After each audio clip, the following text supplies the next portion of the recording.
CH21 राय पहुंची सान्वी के घर। अब आगे अपने माता पिता के झूठ बोलने के कारण और अपनी दोस्त के घर जाने से मना करने के कारण मंदिरा काफ़ी अपसेट हो गई थी। जब मंदिरा अपने स्टडी टेबल पर कुछ सोचते हुए बैठी थी, उसी समय बर्ड दौड़ते हुए उसके पास आता है। उसको ऐसे घबराते हुए दौड़ते देखकर मंदिरा अपनी सोच से बाहर आती है और उससे पूछती है, क्या है, क्यों दौड़ रहे हो?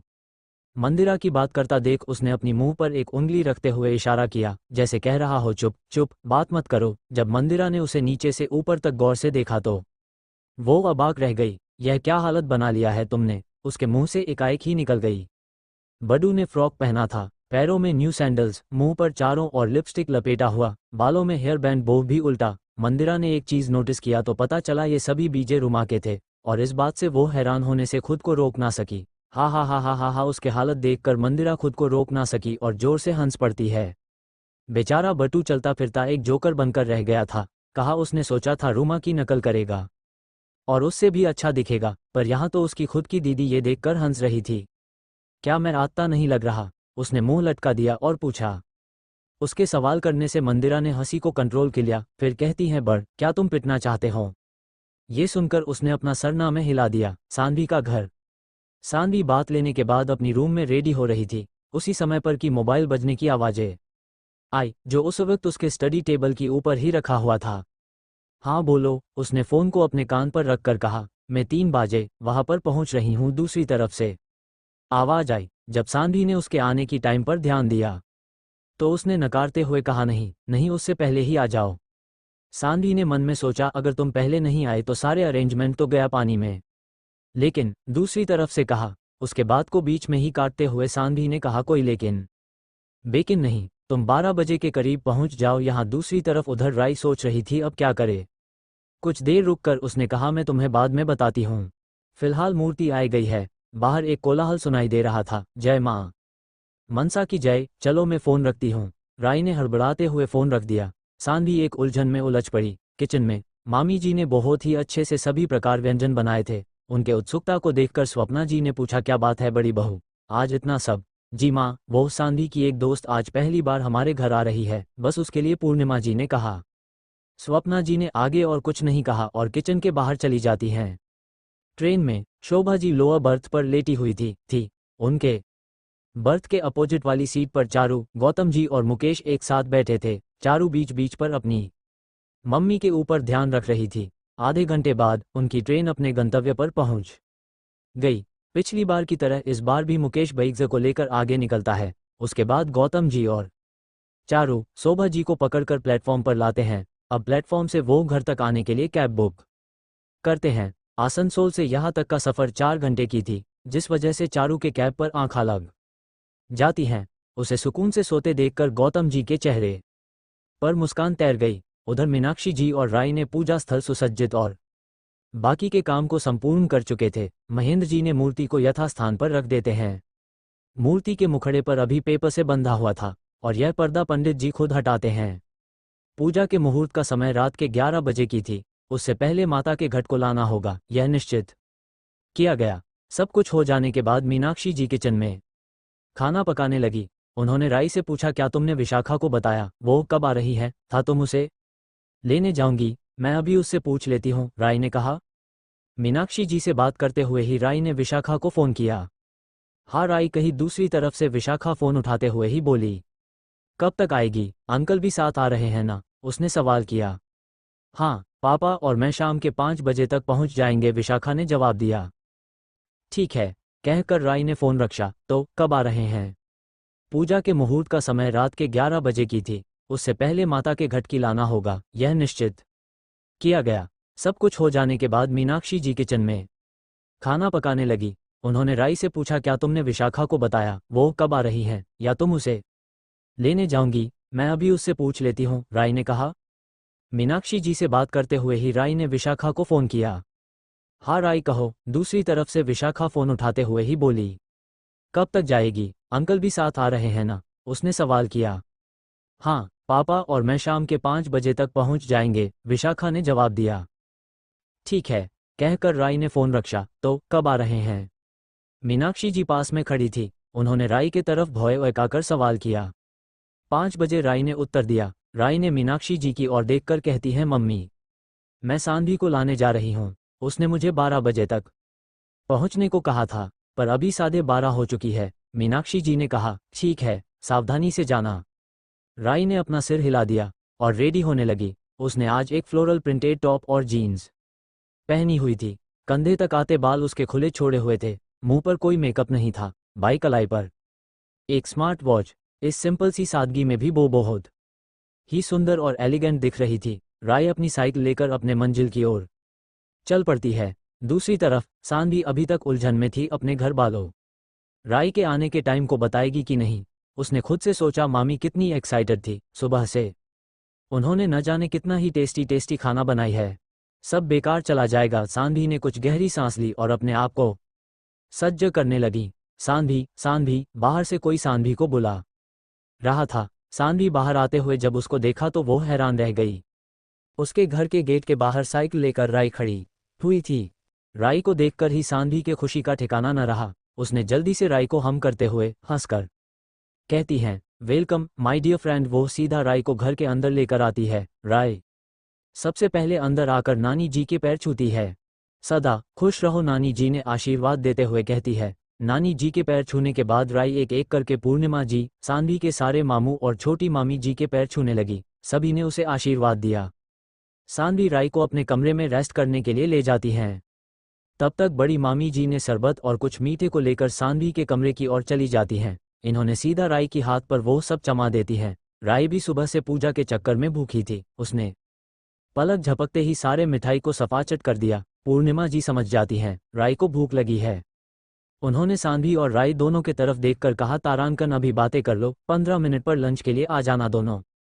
दोनों एक साथ सम्मति से सिर हिला देते हैं। 15 मिनट बाद डाइनिंग टेबल के हेड चेयर पर सान्वी के बड़े मामा जी जयंत जी बैठते थे। बाकी के साइड में उनके भाई और बच्चे बैठते थे। नानी जी अपने कमरे में ही खाना खाती थी। सान्वी के नानू के मौत के बाद से ही नानी जी एक विधवा की समाज रीति मानकर सदैव चलती थी, इसलिए वह सादी सात्विक भोजन करती थी। डाइनिंग टेबल पर एक साइड सान्वी और दूसरी तरफ राय बैठते हैं। जयंत जी राय के पापा और घर के बारे में जानकारी ले रहे थे। सान्वी के घर पर सभी हंसमुख और एक्सट्रोवर्ट थे, इसलिए राय आसानी से सबके साथ पुल मिल गई। पूर्णिमा जी को राय का व्यवहार काफी पसंद आया था।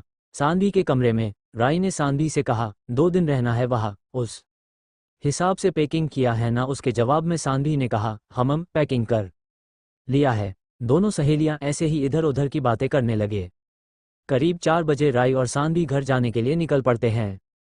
क्या होगा आगे, कैसी कटेगी वो अंधेरी रात, क्या होगा मनसा पूजा, क्या CH22 में सभी बातों का ध्यान रखूंगी। अब आगे शाम के 4 बज चुके थे। आज आसमान में बादल छाए हुए थे। यह बादल काले बादल थे। सान्वी आसमान की ओर देखते हुए कहने लगी, लगाता है बारिश होगी, बादल घने हो रहे हैं। उसके बातों को सुनकर राय ने कहा, तब तो हमें पहले ही घर जाने के लिए निकलना चाहिए, नहीं तो रास्ते में अगर बारिश से भेंट हुई तो भीग जाएंगे। अचानक चहकते हुए सान्वी ने पूछा, राय तुमने कभी बारिश में भीगा है? तारांकन, बहुत बार। तुम्हें याद है पिछले हफ्ते में फ्राइडे को बारिश की वजह से स्कूल से घर आते हुए हम भीग गए थे, राय ने कहा। अरे ऐसी बाली भीगने की बात नहीं कर रही हूं मैं, सान्वी मुंह बनाकर बोली। तो फिर कैसी? राय ने सवाल किया। कुछ रोमांटिक वाली, फिल्मों की तरह, सान्वी आंखें मटकाते हुए बोली। फिल्मों की तरह कहते हुए राय एक हाथ गाल पर रखकर सोचने लगी। उसे सोचते देख सान्वी ने अपना सिर पीट लिया। राय अपनी ख्यालों की दुनिया में खोई हुई थी। सान्वी ने धीरे से उसके सिर पर एक चपात लगाई। राय हड़बड़ाते हुए ख्यालों की दुनिया से बाहर आती हुई कहती हैं, आउच, इतना जोर से क्यों मारा? तारांकन, ताकि तुम हकीकत के दुनिया में वापस आ सको। तारांकन, सान्वी ने कहा। तारांकन, मैं कितना ही रोमांटिक सा ख्वाब देख रही थी। कहते हुए राय शर्मा भी रही थी। तारांकन, ओई होई, ऐसा क्या देख लिया कि मैडम को शर्म आ रही है? सान्वी ने राय को छेड़ते हुए कहा। एक फाउंटेन बीच में था जिससे ठंडी ठंडी पानी बह रही थी। हवा के झोंके ठंडे पानी को और ठंडा कर रही थी। उस ठंडे मौसम में 2 भीगे हुए बदन, दोनों में आग लगा रही थी। दोनों अपने अंदर लगी हुई आग को बुझाने के लिए और करीब आते हैं। दोनों के होठ पास आ रहे थे। राय ने एक्सप्लेन करते हुए सभी बातें उसे बताने लगी। कुछ देर रुककर उसने कहा, और कुछ नहीं हुआ? तूने कुछ होने ही नहीं दिया, राय ने अजीब तरह से सान्वी को कहा। क्या? सान्वी हैरान होती हुई कहती है। उसके एक्सप्रेशन को देखकर राय अजीब तरह से मुस्कुराने लगी। सान्वी उसे तब तक घूरने लगी जब तक वो चुप नहीं हुई। तारांकन, हमें अब निकलना चाहिए, सान्वी ने सीरियस होते हुए कहा। हमम कहते हुए उसने सर हिलाने लगी। कुछ देर बाद, ज्यादा कहीं अकेले मत घूमना, जहां जाओगी साथ साथ जाना, स्वप्ना जी चिंतित स्वर में कहती हैं। तारांकन जी, नानी समझ गई नानी, में आप ये बातें मुझे 10 बार से ज्यादा बार बता चुकी है। नानी, मैं परसों ही घर लौट आऊंगी, मुझे पता है आप अपसेट है, पर आई प्रोमिस मैं सभी बातों का ध्यान रखूंगी। नानी जी सान्वी की बातों से कुछ हद तक चिंतामुक्त होती है। घर के सभी को दोबारा प्रणाम करके सान्वी और राय उसके घर जाने के लिए निकल पड़े। उस समय घड़ी में 4:30 बज चुके थे। शाम के 5 बजे सान्वी के घर से राय के घर की दूरी सिर्फ 5 किलोमीटर की थी। दोनों साइकिल लेकर उसके घर की तरफ प्रस्थान करते हैं। सान्वी ने एक ब्लू कलर की कुर्ती और उसके साथ वाइट लेगिंग्स पहनी थी। बाली का उसने एक पोनीटेल बना लिया था। मेकअप के नाम पर सिर्फ होंठों पर थोड़े लिप बाम लगाया था, पर उसके सादगी से भरा चेहरा बिना मेकअप के भी एक नूर था। उसके नूरानी और खूबसूरती को देखकर कोई भी आसानी से अट्रैक्ट हो जाएगा। शायद सभी ठीक ही कहते हैं, जवानी के पहले चरण और बाली उम्र की खूबसूरती का एक लेवल होता है, इसे दोबारा कभी हासिल नहीं किया जा सकता है। राय सान्वी को लेकर अपने घर पर पहुंच गई थी। दूसरी तरफ विशाखा भी वहां पहुंचने वाली थी। वो अपने पापा के साथ आ रही थी और बै रास्ते में थे। क्या विशाखा के साथ सान्वी की दोस्ती बढ़ेगी? कैसा बिहेवियर होगा राय के फैमिली का? कैसी कटेगी इन सब की मनसा पूजा? आने वाले समय में क्या है इन सभी के जिंदगी में? CH23 राय की दोस्त अब आगे। सान्वी और राय दोनों उसके घर पहुंच चुके थे। राय का घर एक 2 माले वाले बिल्डिंग था। घर के बाहर एक ब्लैक कलर की गेट से घर की दूरी करीब 30 मीटर के आसपास होगी। पहले हिस्से में गार्डन और उसमें बुगिनविलिया, गुलाब, नयनतारा, अपराजिता, कंचन और गौरी चापा या जिसे अलमुंडा और गुड़े के फूलों के पेड़ थे। गार्डन के चारों ओर नीम, शिशु, शिरीष, आम और कटहल के पेड़ लगे हुए थे। 2-4 मेहगिनी और सगुन के पेड़ भी थे। घर के ठीक पहले वाले हिस्से में एक तुलसी का मंच बनाया हुआ था। यह नॉर्मली हर हिंदू घरों में होते ही हैं। ये घर में कुल 8 कमरे थे और एक बड़ा सा छत। राय के कमरे सेकंड फ्लोर पर था। घर के नीचे के फ्लोर में मीनाक्षी जी और महेंद्र जी का कमरा था। उनके कमरे के ठीक अपोजिट में राय के दादाजी रजनीश जी का कमरा था। बीच में किचन और उसके दूसरी तरफ राय के काका काकी जी के कमरे थे। ऊपर में एक रूम में राय रहती थी और एक में इंद्र। बाकी के 2 कमरे खाली थे, जिन्हें गेस्ट रूम के तौर पर यूज किया जाता था। गार्डन के हिस्से में एक दूसरा रूम कंस्ट्रक्ट कर महेंद्र जी के डिस्पेंसरी बनाई गई थी। घर और प्रोफेशन को वो अलग रखना चाहते थे, इसलिए उन्होंने इसे बनवाया था। हर दिन शाम के 4 से 6 बजे तक पेशेंट देखते थे। राय और सान्वी जब घर के अंदर जा रही थी तो गार्डन में रजनीश जी उस वक्त टहल रहे थे। उनकी उम्र करीब 70 साल थे। वो एक रिटायर्ड स्कूल टीचर थे। उन्होंने जब राय और उसके साथ एक अनजान लड़की को देखा तो वो समझ गए ये राय की कोई फ्रेंड ही होगी। उन्होंने देखा वो दोनों हंसते मुस्कुराते घर के अंदर जाने लगे थे। राय ने जब देखा उसके दादाजी गार्डन थाम की सैर कर रहे तो वह सीधा सान्वी का हाथ पकड़े उसके दादाजी के पास आकर रुकती हैं। दादाजी, ये सान्वी है, मेरी फ्रेंड। राय ने अपने दादाजी के तरफ देखकर सान्वी को इंट्रोड्यूस करवाते हुए कहा। सान्वी झट से जाकर उनके पैर छूते हुए बोली, कैसे है दादाजी? मैं ठीक हूँ, दादाजी ने चेहरे पर मुस्कान लेकर कहा। दादाजी ने जब सान्वी के चेहरे को गौर से देखा तो उसमें किसी की झलक दिख रही थी। उन्होंने अपने मन में कहा, क्या ये वो है? दादाजी को चुप रहते हुए देखकर राय ने कहा, दादाजी, मैं सान्वी को बाकी सभी से भी मिलाती हूँ। ये कहकर राय सान्वी को उसके घर के अंदर लेकर आ जाती हैं। राय के मम्मी और चाची दोनों इस वक्त मूर्ति स्थल पर थे। ये जगह घर के पिछले हिस्से में पंडाल लगाकर बनाई गई थी। असल में यह मनसा देवी के मंदिर थे, जिसे हर साल पूजा के टाइम डेकोरेट किया जाता था। यहाँ राय के बाकी रिलेटिव भी पूजा करने आते थे और यह मंदिर की पूजा बहुत पहले से ही चली आ रही है। यह मंदिर सान्वी के घर के पिछले हिस्से में थी, जहां आने जाने के लिए पक्की रास्ते बनाए गए थे। इंद और राय के छोटे भाई अभिजीत, उसके चाचा के दोनों लड़के सूरज और सौरभ वहां पर खेल रहे थे।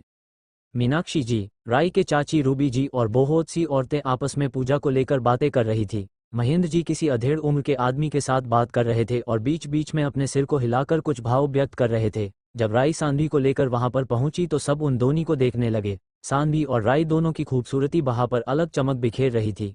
कुछ औरतें आपस में खुसुर फुसुर करने लगे। वह सान्वी की ओर इशारा करते हुए मीनाक्षी जी को कहती हैं, ये कौन है जो राय के साथ आए हैं? जन सबके सवाल को सुनकर मीनाक्षी जी उस तरफ जब अपनी नजरें करती है तो बी राय और सान्वी की उनके तरफ ही आती हुई दिखाई दिया। उनके चेहरे पर एक प्यारी सी मुस्कान खिल उठी। उन्होंने मुस्कुराते हुए कहा, वो सांधी है, राय की दोस्त। आगे कैसी होंगी मीनाक्षी जी और रूबी जी के साथ? बाकी सभी के रिएक्शन। CH24 जय मां मनसा। उन सब के सवाल को सुनकर मीनाक्षी जी उस तरफ जब अपनी नजरें करती है तो बो राय और सांधी को उनके तरफ ही आती हुई दिखाई दिया। उनके चेहरे पर एक प्यारी सी मुस्कान खिल उठी। उन्होंने मुस्कुराते हुए कहा, वो सांधी है, राय की दोस्त। अब आगे मीनाक्षी जी और रूबी जी उन दोनों की तरफ बढ़ जाती हैं, जहां से राय और सांधी आ रही थी। सांधी बेटा, आने में कोई दिक्कत तो नहीं हुआ? मीनाक्षी जी ने मुस्कुराते हुए पूछा। जी नहीं आंटी, उसने कहा। रूबी, तुम यहीं पर रुको और देखो पूजा के विधि के बारे में पंडित जी क्या कहते हैं। मैं घर होकर आती हूँ, तुम थोड़ी देर बाद आ जाना। मीनाक्षी जी रूबी जी की ओर मुड़ते हुए कहती है। जी दीदी, आप चलिए, रूबी जी ने कहा। सांधी बेटा, और तुम? उन्होंने राय को कहा। चलो अभी घर, ठीक 7 बजे घट लाने के लिए नदी जाएंगे। मीनाक्षी जी ने सांधी और राय दोनों को अपने साथ लेकर जाती हैं। मीनाक्षी जी को देखकर अभिजीत दौड़ते हुए उनके पास आ जाता है और कहता है, मैं भी घर जाऊंगा, आप मुझे छोड़कर जा रही है। अभिजीत की उम्र सिर्फ 4 साल था। वो घर के सबसे छोटे होने नाते बहुत लाड प्यार से पला बड़ा है। अभी के प्यारी प्यारी बातें सुनकर राय, मीनाक्षी जी और सांधी हंसने लगी। तुमने तो घर देखा है, तो हम तुम्हें अपने साथ क्यों लेकर जाए? सांधी उसकी प्यारी बातों को सुनने के लिए उससे और सवाल पूछने लगी। सांधी को देखकर अभी मीनाक्षी जी के पीछे छुप गया और वहीं से तकाझाकी करने लगा। एक बार छुपता है तो एक बार मुंडी को बाहर निकाल कर देखता है। ऐसी ही कुछ पल चलने लगा। फिर मीनाक्षी जी के बातों से सब घर में चले आते हैं। राय का घर में आते ही मीनाक्षी जी ने सांधी और राय से कहा, जाके तुम दोनों फ्रेश हो जाओ। सांधी राय के रूम में आ जाती हैं। ये रूम काफी बड़ा था और इसके दीवार पर पिंक वॉल पुट्टी लगाई गई थी। घर के अंदर एक बड़ा सा बेड, एक ड्रेसिंग टेबल, एक काउच, एक study table with chair, bookshelf और एक कबोर्ड। बेड के दूसरी साइड पर एक और शेल्फ था जिस पर राय के टेडीज रखे हुए थे। रूम बहुत ही सिंपल और फर्निश्ड था। सांधी फ्रेश होने के लिए बॉथ रूम चली जाती है। उसके बैग को राय ने पहले ही इंद्र के हाथों से भिजवा दिया था। दोनों फ्रेश होने के लिए अलग अलग बाथरूम में घुस जाती हैं। राय दूसरे रूम के बाथरूम में चली जाती हैं। मीनाक्षी जी शाम के चाय नाश्ते के लिए पकोड़े तलने लगी। 10 मिनट बाद दोनों फ्रेश होकर नीचे चली आती है। मीनाक्षी जी एक प्लेट पर पकोड़े और चटनी रख रही थी। सांधी डाइनिंग टेबल पर बैठ गई और राय किचन की तरफ चली गई। किचन में, मम्मी कुछ बना दीजिए, भूख लग रही है, राय ने अंगड़ाई लेते हुए कहने लगी। अचानक जब पकोड़े की खुशबू उसके नाक में गई, तब उसने किचन के चारों ओर एक बार आंखें घुमाई तो देखती है मीनाक्षी जी एक प्लेट हाथ में लेकर खड़ी है और उसमें बहुत सारे पकोड़े रखे हुए थे, हरी चटनी के साथ। अच्छा हुआ तुम आ गई, जाओ इसे सांधी को दो, मैं तब तक चाय बनाकर लाती हूँ, मीनाक्षी जी ने राय की तरफ मुड़ते हुए कहा। राय उनके हाथ से प्लेट लेकर डाइनिंग टेबल पर रखती हैं। फिर सांधी के साथ मिलकर दोनों चाव से खाने लगे। 10 मिनट बाद लिविंग हॉल में एक 45 साल के आदमी के साथ एक लड़की, जिसकी उम्र राय और सांधी के जैसी ही थी, एक लाइट येलो कलर के सूट पहन रखी थी। दोनों घर के अंदर आ रहे थे। उनके साथ महेंद्र जी भी अंदर आ रहे थे। राय किचन के अंदर थी और सांधी बेसिन में हाथ साफ कर रही थी। विशाखा, इतनी देर कर दी तुमने आने में, राय ने चिल्लाते हुए कहा और उसके पास आ गई। हाँ, थोड़ा लेट हो गया बारिश की वजह से, विशाखा ने कहा। बारिश? पर यहाँ तो अभी तक नहीं आया, राय ने हैरान होती हुई कहती हैं। इधर नहीं है, पर रास्ते में बारिश की वजह से रुके थे, जस ने कहा। वो आदमी जो विशाखा के साथ थे, महेंद्र जी के साथ सोफे पर बैठते हैं। मोनाशी जी पूजा घर में थी और संध्या दे रही थी। कुछ मिनट बाद वो बाहर आती हैं, तब तक रूबी जी वापस आ जाती है। राय विशाखा और सांधी दोनों को अपने धरबालों से इंट्रोड्यूस कराती है। फिर वो सभी आपस में बातें करने लगते हैं। शाम के 7 बजे पंडित जी के मुहूर्त के हिसाब से बारी घट लाने का समय हो गया था। जो भी व्रत रखते हैं वो सभी रेतधारी वाले सफ़ेद साड़ी पहनी जाती है और आने के समय माथे पर कलश लेकर आती हैं। सारे पुरुष धोती, बेस्ट और शरीर पर चादर, पतली या तो गमछा लपेट कर आते हैं। भीगे कपड़ों में सभी लाइन में लगकर घट लाने के लिए निकल पड़ते हैं। सांधी, राय, विशाखा, इंद्र और कुछ और लोग पीछे बजाने वाले के साथ चल रहे थे। ढोल, तासे, शनाई बजने लगते हैं और गाने लगते हैं। चलो माँ को लाना है, क्षीराई नदी जाना है, उनके आशीष सर पे लेकर चरणों में गुड़ेल के फूल चढ़ना है। बीच बीच में नारेबाजी होती है, जय मां मनसा की जय। सभी व्रतीगण चलने लगते हैं जब तक रास्ते में बारी ना आ जाए। यहाँ बारी जिमीकंद के शाखा होते हैं जिसे फूलों से सजाकर रास्ते पर गाड़ के रखे जाते हैं। जब व्रतीगण आते हैं तब वो सभी पहले इसके चारों ओर घूमते हैं, फिर लेटकर प्रणाम करते हुए उसे उठाते हैं। ऐसे ही वो सभी नदी पर पहुंच जाते हैं। फिर सबके नहाने के बाद जो मुख्य व्रती होते हैं उन्हें माता के आशीर्वाद में घट मिलता है जिसे वो अपने माथे पर उठा लेते हैं और हाथ में एक कलश दोनों हाथों से पकड़कर रहते हैं। बाकी के सभी व्रतीगण उनके पीछे चलते हैं, मौन होकर सिर्फ बाजे बजाकर आगे बढ़ते हैं। रास्ते में मुख्य व्रती को सभी प्रणाम करते हैं। जब व्रती मंदिर में आते हैं तब योग घट माता के सामने रखा जाता है और पूजा शुरू की जाती है। यह व्रत बहुत ही कठिन होता है। रात के 11 बजे से पूजा शुरू होती है और चलती है भोर के 3 बजे तक। पूजा के आखिरी में बत्ती दी जाती है। करीब 3:30 बजे मंदिर से आकर राय, सांधी और विशाखा एक कमरे में और विशाखा के पापा एक कमरे में थे। बाकी अपने अपने कमरों पर ही सोए हुए थे। आगे क्या होने वाला है, क्या इनकी खुशहाल जीवन ऐसी ही रहेंगी या आने वाले है कोई तूफान? CH25 जांत और झापान अब तक आपने पढ़ा। रात के 11 बजे से पूजा शुरू होती है और चलती है भोर के 3 बजे तक। पूजा के आखिरी में बलि दी जाती है। करीब 3:30 बजे मंदिर से आकर राय, सांधी और विशाखा एक कमरे में और विशाखा के पापा एक कमरे में थे। बाकी अपने अपने कमरों पर ही सोए हुए थे। अब आगे आसमान में आज सूर्य की चमक नहीं था और न ही उसकी रोशनी उजाला कर रही थी। इसका यह मतलब था सुबह के 4 बजे से अचानक बारिश शुरू हो गई थी, जिस वजह से यह हाल था। बारिश के कारण मौसम ठंडी हो गई थी और तीनी राजकुमारी की निद्रा अभी भी भंग नहीं हुई थी।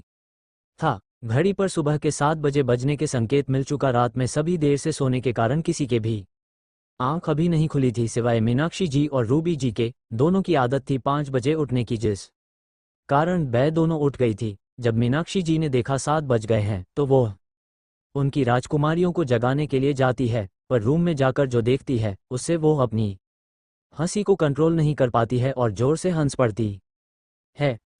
हा हा हा हा हा। उनकी हंसी के कारण तीनों बेड पर कसमसाने लगी। बेड की स्थिति कुछ इस तरह भी कि राय के सिर के तरफ सांधी के पैर थे और ठीक इसके उलट राय के पैर की तरफ सांधी के सिर थे। राय ने सांधी के पैरों को टेडी समझकर जकड़कर रखा था। विशाखा इन दोनों से दूर थी। जब बीच में दोनों को ठंडी लग रही होगी तो इस वजह से दोनों ने अपने अपने ब्लैंकेट को खींचने लगे थे, जिस कारण एक ब्लैंकेट नीचे गिरा हुआ था और एक ब्लैंकेट को शून्य के लिए अभी तक दोनों खिंचातानी कर रहे थे। कुछ समय बाद मीनाक्षी जी तीनों को उठाती है और फ्रेश होने को कहकर सुबह के नाश्ता बनाने के लिए किचन में चली जाती है।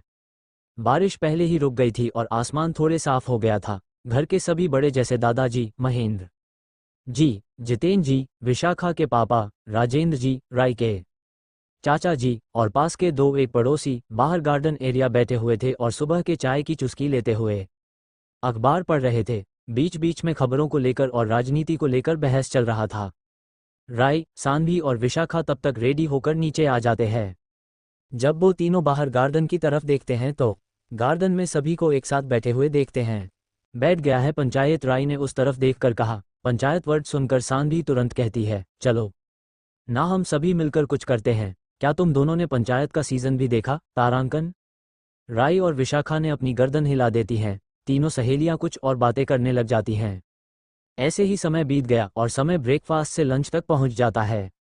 डाइनिंग टेबल पर बैठकर सभी फैमिली मेंबर आज के होने वाले जांत और झापान के उत्सव के बारे में बातें करने लगते हैं। मीनाक्षी जी, आप सभी को लेकर मंदिर परिसर पर पहुंच जाएंगी। 3 बजे से जांच शुरू हो जाएगा। बाकी यह सभी बच्चों की तरफ इशारा करते हुए झापान देखने के लिए चले जाएंगे। सभी महेंद्र जी के बातें सुनकर अपने अपने गर्दन सम्मति से हिला देते हैं। लंच के बाद सभी थोड़ी देर आराम करते हैं। दूसरी तरफ विवेकानंद विद्यापीठ। आज सिर्फ मंदिरा और नित्या स्कूल आई थी। वो दोनों राय के घर तो नहीं आ पाए थे पर घर में भी नहीं रह पाए। रानी और रिंकू के साथ मंदिरा स्कूल आ गई थी। नित्या के मम्मी की तबीयत अभी ठीक भी, इसलिए नित्या भी स्कूल आई थी। आज नित्या कुछ हासिल करने के उद्देश्य को लेकर ही आई थी। उसने ठान लिया था अब जो हो उसे कुछ भी करके वो चाहिए ही था। इसके लिए उसे कुछ भी करना पड़े, वो हार तो बिल्कुल भी नहीं मानेगी। अभी स्कूल में रिसेस टाइम हो चुकी थी। सुनो, आज तो कोई भी नहीं है, क्यों ना रानी के क्लास में जाते हैं? नित्या मंदिरा से पूछती हैं। ठीक है, चलो चलते हैं, मंदिरा ने कहा। दोनों रानी और रिंकू के क्लास में चले जाते हैं। उस वक्त रानी और रिंकू, उनके साथ उन सभी के कुछ और क्लासमेट्स भी थे। नित्या और मंदिरा जाके उन सभी के साथ ज्वाइन करती है। कुछ टाइम बाद टिफिन खत्म करके सभी कॉमन रूम की ओर चली जाती हैं। रास्ते में नित्या की नज़र फिर किसे टकराती है, पर रिंकू उस शख्स को देखकर थोड़ी डर जाती हैं और खुद से बुदबुदाते हुए कहती हैं, आज तो घर जाकर फिर से लेक्चर सुनने को मिलेगा। हे भगवान, कुछ चमत्कार कीजिए प्लीज। अब तक नित्या की नज़र उस पर पड़ती है। क्या हुआ तुम्हें, कुछ प्रॉब्लम है? नित्या ने रिंकू से सवाल किया। नहीं, कुछ नहीं, रिंकू ने जवाब दिया। नित्या मन ही मन कुछ सोचने लगी। तब मंदिरा और रानी कॉमन रूम के अंदर चली जाती हैं। बाहर सिर्फ नित्या और रिंकू खड़ी थी। नित्या ने चारों तरफ एक बार अपनी सरसरी निगाह से देखा, फिर रिंकू के और पास आती हुई खड़ी होती है। रिंकू, मेरी ही सभी से बातें होती है, पर तुम सबसे बातें नहीं होती हैं। क्या तुम्हारे पास मोबाइल नहीं है? मेरा मतलब है, कैसे तुम्हारे साथ बात करूंगी? मंदिरा तो रोज आती नहीं है, और तुम सब भी अगर बाई चांस नहीं आए तो मैं अकेली हो जाऊंगी, फिर मुझे अच्छा भी नहीं लगेगा। तो क्यों ना तुम भी अपना नो दे दो। नित्या इमोशनल होते हुए रिंकू से कहती हैं। ठीक है, मैं बाद में नो देती हूँ, अभी तो पेन पेपर भी नहीं है। रिंकू ने कहा। ठीक है, पर तुम मुझ सबके सामने मत देना, नित्या ने कहा। ये सुनकर रिक्यू कंफ्यूजन भरी नज़रों से नित्या की तरफ देखती है, पर कुछ भी बोलती नहीं है। नित्या ने भी उसके बाद कुछ नहीं कहा और सभी कॉमन रूम से अपने अपने क्लासेज के अंदर चले जाते हैं। फिफ्थ पीरियड के बाद रिंकू नित्या के क्लास रूम के खिड़की के पास आकर फुसफुसाते हुए नित्या को बुलाती है। असल में उनके क्लास के पीछे हिस्से में एक ड्रिंकिंग वाटर के लिए जगह थी। ये जगह बिल्कुल उनके खिड़की दिखती थी। नित्या ने अपने चेहरे को खिड़की के तरफ मोड़ती है तो देखती है रिंकू खिड़की के पास खड़ी है। उस वक्त सर क्लास के अंदर थे। उनके बाहर निकलने का समय हो चुका था। सर जैसे ही बाहर निकलने लगते हैं, सभी स्टूडेंट्स खड़े हो जाते हैं। नित्या ने इसी समय का लाभ उठाया और चुपके से रिंकू के हाथ से चिट को ले लेती हैं। नित्या ने उसे इशारा किया। उसका इशारा समझते हुए रिंकू अपनी क्लास में लौट जाती हैं। नित्या के चेहरे पर अपने आप एक जंग जीतने वाली मुस्कान तैर गई। दूसरी तरफ राय, सान्वी, विशाखा, रूबी जी, मीनाक्षी जी और अभिजीत को साथ लेकर सभी चांद देखने के लिए जाते हैं। चांद एक तरह की मंच कहा जा सकता है, जहां बंगाल में पारंपरिक तरीके से माता मनसा देवी के गुणगान करते हुए स्थानीय भाषा में गीत गाते हैं। ये सभी गीतों में मां मनसा के जीवन वृतांत को सुनाया जाता है। ये सभी कथाएं मनसा मंगल और पद्म पुराण की कहानियां होती हैं। किस तरह बेहुला ने लखींदर को जीवित किया था और कैसे मां मनसा को देवी की उपाधि के साथ सारे मत्यर्योधाम में उनके पूजा का प्रसार हुआ, ये सभी गीतों के माध्यम से वर्णन किया जाता है। राय ने सान्वी से कहा, ये तो हम सभी को पता है, पर चलो झापान देखने के लिए जाते हैं। तीनों वहां से सीधे झापान देखने के लिए जाते हैं। झापान एक तरह के बोल होते हैं जो बंगाल के स्थानीय इलाके में मनसा पूजा के दौरान होते हैं। इस सोल में 2 या उससे अधिक बेदिया होते हैं जो सांप को पकड़ते हैं और तरह तरह के सांपों के साथ खेल दिखाते हैं। ये खेल जितना डरावना होता है उतना ही इंटरेस्टिंग भी होती हैं। कभी सांपों को सिर पर तो कभी गले पर लपेट सेते हैं, कुछ तो नाक के अंदर भी डालते हैं। ये सब सान्वी ने पहली बार देखा था और देखकर ही उसके पूरे शरीर पर शिहरण होने लगी। लास्ट में वो देख नहीं पाई और अपनी आंखों को बंद कर लेती हैं। राय ने जब यह नोटिस किया तो उसने कहा, अगर नहीं देख पा रही हो तो कोई नहीं, हम घर जा सकते हैं। ठीक है, चलो चलते हैं, मुझे भी अब जाने का मन कर रहा है, विशाखा ने कहा। अरे घर तो जाएंगे ही, पर उससे पहले फुचका, पानी पूरी की बंगाल में फुचका कहते हैं। फर्क सिर्फ ज्यादा खट्टा होता है, अंदर आलू डालते हैं, बूंदी मूज नहीं किए जाते हैं और पानी पूरी तरह इमली के खट्टे से बनाई जाती हैं। आलू में कच्चे प्याज यूज किए जाते हैं। एक खाते हैं, फिर तीनों फुचका एंजॉय करने लगते हैं। अंत में तीनों घर चले आते हैं। फिर रात के डिनर करने के बाद विशाखा अपने पापा के साथ घर के लिए निकल जाती है, क्योंकि अगले दिन से सभी के जिंदगी में फिर से वही स्कूल ट्यूशन शुरू हो जाएंगे। फिर सभी अपने अपने कमरों में सोने के लिए चले जाते हैं। बेड पर आते हुई सान्वी और राय अलार्म को सेंट कर पसर जाती हैं और कुछ देर में नींद के आगोश में चली जाती हैं। जहां सान्वी इस समय गहरी नींद में थी, वही दूसरी तरफ कोई खुली आंखों से सपना देख रहा था। दूसरी तरफ कोई और भी सोते हुए ख्वाब सजा रही थी। नित्या मन ही मन कहती है, अब तो एक दिन बातें भी होंगी और मुलाकातें भी। किससे बातें और मुलाकात करेगी नित्या? कौन है वो? क्या जुड़ेंगी इन सभी के जिंदगी के तार एक साथ? जानने के लिए सभी जवाब पढ़ते रहिए। कोई तो है जिंदगी सिर्फ पॉकेट नॉवल ऐप पर। आज का चैप्टर कैसा लगा मुझे कमेंट करना ना भूलें और इस कहानी को बहुत बहुत प्यार देते रहिए। आज के लिए बस इतना ही। सभी को good night and sweet dreams. CH26 क्यों नहीं दिया था पेपर? अब तक आपने पढ़ा?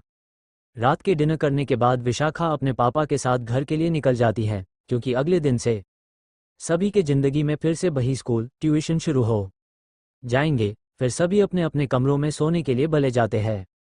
बेड पर आते हुई सांधी और राय अलार्म को सेट कर पसर जाती हैं और कुछ देर में नींद के आगोश में चली जाती हैं। जहां सांधी इस समय गहरी नींद में थी, वहीं दूसरी तरफ कोई खुली आंखों से सपना देख रहा था। दूसरी तरफ कोई और भी सोते हुए ख्वाब सजा रही थी। नित्या मन ही मन कहती हैं, अब तो एक दिन बातें भी होंगी और मुलाकातें भी। अब आगे। अगले दिन सुबह सुबह के 5 बजे राय और सांधी कसमसाते हुए नींद से उठते हैं और साथ में इंद्र को भी उठाते हैं। बेचारा इंद्र नींद के मारे कुछ भी बड़बड़ाए जा रहा था, पर उसकी सुनता कौन है। सांधी, राय और इंद्र जल्दी जल्दी तैयार होने लग जाते हैं। सांधी ड्रेसिंग टेबल के सामने खड़ी होकर बाल संवार रही थी कि अचानक उसकी नज़र टेबल पर रखी हुई सेंट की बोतल पर जाती है। यह एक खास किस्म का एक्सपेंसिव सेंट था, पर प्रॉब्लम यह थी कि सांधी को हार्ड सेंट से एलर्जी थी। जब राय ने बिना समझे ही सेंट की बोतल उठा लिया और स्प्रे करने ही वाली थी, उस वक्त सांधी ने उसका हाथ पकड़ लिया। राय सवालिया निगाहों से उसकी ओर देखने लगी। ये हार्ड है या माइल्ड? सांधी ने पूछा। ये हार्ड है, लेट्स ट्राई। राय ढक्कन को खोलते हुए सांधी की ओर बढ़ाती हैं। न, नो, नो। सांधी एकदम से चिल्लाकर उठती है। क्यों? राय ने सवाल किया। क्योंकि जलजी है, सांधी बताने लगी। ठीक है, मेरे पास दूसरा भी है जो माइल्ड है। राय दूसरी बोतल लेकर आती हैं। रजनीगंधा बोतल के ऊपर लिखा हुआ नेम सांधी पढ़ने लगी। सांधी कुछ सोचते हुए अपने माथे को खुजाने लगती है। याद आया, नानी ने बताया था नाना जी के एक फ्रेंड के बारे में जिनका नाम रजनीश कुशवाहा था, पर मुझे उनके बारे में उतना नहीं पता। कहते हुए सांधी सेंट लगाती है। सांधी की बातें सुनकर राय कुछ सोच में पड़ जाती। क्या हुआ राय? सांधी राय के पास जाकर पूछती है। क्या तुम्हें पता है ये नाम किसका है? राय ने कहा। नहीं, किसका है? सांधी ने पूछा। दादाजी का है। क्या? सानभी आश्चर्यचकित होकर चिल्ला उठी। तुम दोनों को जाना है कि नहीं? नीचे से मीनाक्षी जी जोर से आवाज लगाकर कहती है। आई, चल चल कहते हुए दोनों निकल पड़ते हैं। सांधी बेटा आती रहना, मीनाक्षी जी और रूबी जी कहती है। बाकी सभी घरवाले खड़े थे। सांधी सभी बड़ों के पैर छूती है और फिर विदाई लेकर ट्यूशन आने के लिए निकल पड़ी। ट्यूशन के अंदर तारांकन कट गई। तुम दोनों की पूजा का बुखार, अब पढ़ाई पर भी ध्यान लगाओ, अविनाश ने तंज कसते हुए कहा। उसके बाद अगले 2 घंटे तक सभी चुप रहते हैं। कुछ समय बाद उनकी ट्यूशन छुट्टी हो गई। सभी अपने अपने घर चले आते हैं। आज सांधी स्कूल जाने वाली थी, इसलिए जल्दी जल्दी रेडी होने लगती हैं। कुछ देर बाद बाकी दिनों की तरह ही सभी मिलकर एक साथ स्कूल चली जाती हैं। क्लासरूम के अंदर थर्ड पीरियड खत्म होने के बाद सांधी, नित्या और बाकी दोस्त मिलकर गप्पे लड़ाने लगे। उसी वक्त एक अनजान शख्स क्लास में एंटर करता है, जिसकी उम्र 25 साल जैसी लग रही थी। सांवला रंग, काली आंखें, 5'7" हाइट, हाथ में एक रिस्ट वॉच, फॉर्मल शर्ट और पेंट पहना था। बाल छोटे करके सलीके से सेट किया गया था। उस शख्स ने अपनी बाएं हाथ पर एक पेपर का बंडल पकड़े हुए रखा था। जब वो क्लास के अंदर आते हैं तो सभी स्टूडेंट्स सवालिया नज़रों से उनको देखने लगे। Hello students, I am Meraj Hussain, your new history teacher. उन शख्स ने अपना इंट्रोडक्शन दिया। जैसे ही उनकी इंट्रोडक्शन खत्म होता है, पूरे क्लास का माहौल बदल जाता है। एक शोरगुल होने लगी। सभी स्टूडेंट्स उठकर खड़े होते हैं और न्यू सर को ग्रीट करते हैं। सर सबको बैठने के लिए कहते हैं। सभी अपनी अपनी जगह पर बैठ जाते हैं। तारांकन साइलेंस। आज मैं आप सभी के फर्स्ट समरेटिव एग्जाम के कॉपी चेकिंग होगी। कॉपी चेकिंग की बात सुनते ही सभी स्टूडेंट्स के तो सिट्टी पिटी गुल हो गई। किसी को डर सताने लगा तो किसी किसी के चेहरे पर एक एक चमक आने लगी। कोई अंदर से सकपका रहा था तो कोई उत्तेजना से परिपूर्ण। ऐसे ही हालत सांधी की भी थी और उसके बाकी दोस्तों के भी। क्लास में अपने आप एक खामोशी पसर गई। सिर्फ दिल की धड़कनों की धक धक आवाज की गूंज उठा। एक एक करके सभी के मार्क्स रिवील होना शुरू हो चुका था। सभी संस्था में अपने अपने मार्क्स आने का इंतजार में थे। ऐसे ही मंदिरा, नित्या, राय, विशाखा, दीपा, किमी और बाकियों के मार्क्स पता चल चुकी थी। यहाँ तक कि बोल जलनखोर रोहित का भी। अंत कॉपी चेकिंग खत्म हो गई, पर सांधी को अपना रिजल्ट नहीं मिला था। सभी सांधी को पूछने लगे कि क्या हुआ, तुम्हारा नाम क्यों नहीं लिया गया, कितने मार्क्स आए, वगैरह वगैरह। पर सांधी एकदम से खामोश थी। उसे पहले से पता थी कि शायद ऐसा ही हो, पर सब उससे ऐसे सवाल पूछेंगे यह उसने एक्सपेक्ट नहीं किया था। पर अब जो होना था वो तो हो चुका।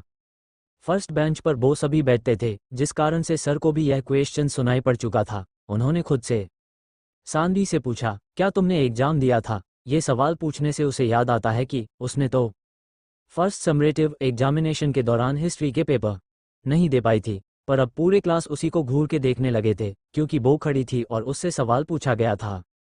हे भगवान, ये सब अभी होना था।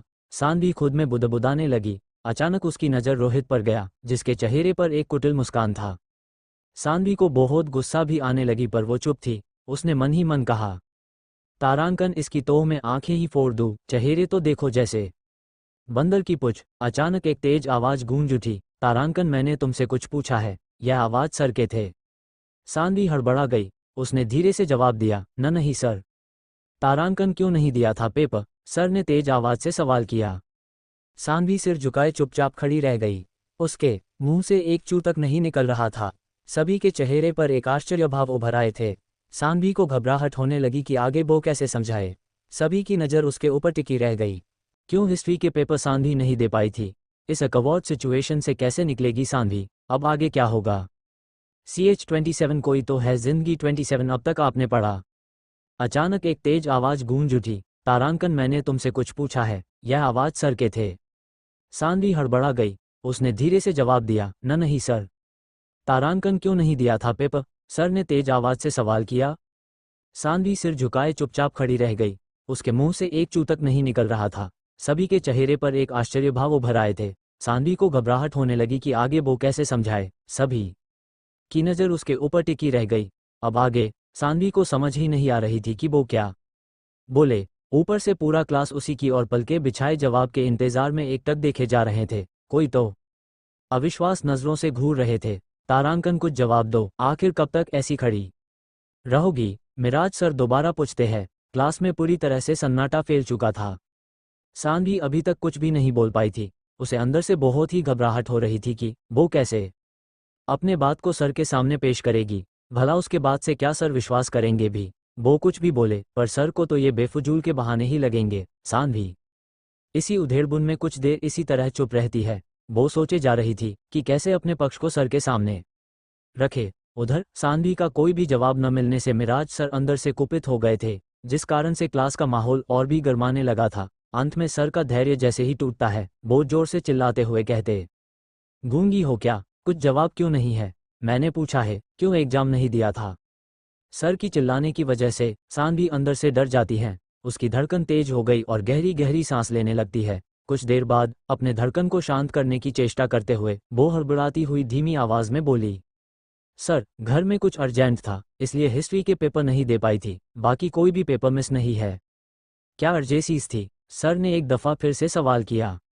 अब तो सान्वी की बोलती पूरी तरह से बंद हो चुकी थी। आखिर वो बोलती भी तो क्या ये कहती कि उसने पेपर सिर्फ और सिर्फ शादी अटेंड करने के लिए नहीं दिया था? और भला ये क्या कोई अर्जेसीज के कैटेगरी में आता भी है? पर अब तो जवाब देना ही था, चाहे आर या पार। उसकी जुबान लड़खड़ाने लगे। अपनी हकलाती जुबान से बस ये कह पाए, सर, घर में शादी थी। बस ये कहने की देरी थी और बॉम्ब फट गया। धमाका। क्या तुम्हारी शादी थी? मिराज सर इतनी जोर से चीखते हुए सवाल पूछते हैं कि सान्वी और अधिक डर गई और उसने अपने एक हाथ को दिल पर रख लिया। उधर क्लास के बाकी बच्चे ये सुनकर ही खिलखिलाकर हंस पड़ते हैं। तो सर एक बार फिर से अपने सर्द आवाज में उन्हें चुप रहने का ऑर्डर देते हैं। सान्वी अभी तक खड़ी थी क्योंकि सर ने उसे बैठने का परमिशन नहीं दिया था। बोलो, मिराज सर ने फिर से सान्वी से कहा। इस अंतिम क्षण में सान्वी ने भगवान को याद किया और अपनी हकलाती जुबान से बोली, वो मामा की शादी थी। आसान, सोल जाना पड़ा। सर ने एक उंगली अपनी चीन से टिकाकर सान्वी को देखने लगे और बोल पड़ते हैं, हम एप्लीकेशन दिया था। जी सर, सान्वी जवाब देती हैं। ठीक है, बैठ जाओ। इस बार सर की आवाज़ में थोड़ी सी नरमी थी। सान्वी अपनी सीट पर बैठ जाती हैं। हस्स, बच गई। ऐसा लगा जैसे मेरी आत्मा यमपुरी से वापस आए हो। सान्वी ये कहकर ही राहत की सांस लेती हैं। पर उधर बॉयज के रो में बैठा एक शख्स की जलती हुई एक जोड़ी आंखें सान्वी को घूरे जा रहा था। पर सान्वी को इन सब की कहाँ फिक्र थी। वो तो अपनी पुरानी अंदाज में वापस लौट चुकी थी। तमाशा जो चल रहा था सब खत्म होता है और पढ़ाई शुरू होती है। तारांकन, आज तो कुछ पढ़ाई नहीं हुआ। कल से तुम लोगों की रेगुलर फिफ्थ पीरियड पर मेरी क्लास होगी। मिराज सर ये कहकर क्लास से बाहर चले जाते हैं। कुछ टाइम बाद सिक्स्थ पीरियड के समय नॉन टीचिंग स्टाफ के एक कर्मचारी हाथ में पकड़कर एक मोटी कॉपी लेकर आते हैं, जिसे देखकर ही सान्वी समझ गई कि ये नोटिस है। वो अंदर आते हैं और जो सर क्लास में थे उन्हें आग्रह करते हैं। उस नोटिस को बच्चों को सुनाने के लिए उनके आग्रह से सर नोटिस पढ़ते हैं, जिसका मतलब ये था, कल 15 अगस्त के मौके पर इंडिपेंडेंस डे मनाया जाएगा, जिस मौके पर सभी स्टूडेंट्स को सुबह 8 बजे स्कूल में उपस्थित होने को कहा जाता है और साथ ही कल एक रैली की भी आयोजन किया गया था। सभी को नेशनल फ्लैग और फूल लाने को कहा जाता है और अभी तुम सभी को ग्राउंड में जाना है, जहां कल के रैली के लिए एक रिहर्सल रखी गई है। ये कहने के साथ ही वो भी क्लास से बाहर चले जाते हैं। उसके बाद सभी ग्राउंड पर प्रेजेंट होते हैं। प्रिंसिपल सर सभी स्टूडेंट्स को संबोधित करते हुए कहते हैं, कल हम यहाँ से 110 फीट लंबी नेशनल फ्लैग को अपने कंधों पर निर्वहन करते हुए एक रैली पर निकलेंगे, इसलिए कल मैन रैली से पहले एक बार प्रैक्टिस करना होगा। ये बहुत ही बड़ा दायित्व है जिसे सभी सीनियर स्टूडेंट्स डे से 12, 11, 10 और 9 स्टैंडर्ड के बच्चों को सौंप जाता है। इसी के साथ रैली की प्रैक्टिस शुरू हो जाती है। कुछ ही देर बाद स्कूल की छुट्टी की घंटी बज गई और स्कूल छुट्टी हो जाती है। सान्वी और उसकी टोली सभी एक साथ मिलकर गेट से निकलते हैं और तभी मंदिरा बोल पड़ी, अरे सामने ही रक्षाबंधन है, उसकी शॉपिंग करने चले। मंदिरा के बातों से सभी एक दूसरे का मुंह ताकते रहते हैं।